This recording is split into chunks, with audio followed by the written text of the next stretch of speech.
Muy bien arropado por su también con Ángel Casero y por toda nuestra presencia en el 2020. A eso vamos a los equipos Valcar, Vicario, el equipo Movistar, el equipo Star Horse de Francia.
Pero con esa gran victoria efectivamente que corresponde a Marco Bastianelli.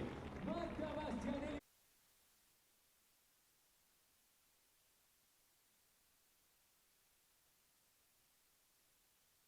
Ahí están los confetis, la vuelta a Tuve Féminas en esta su cuarta edición.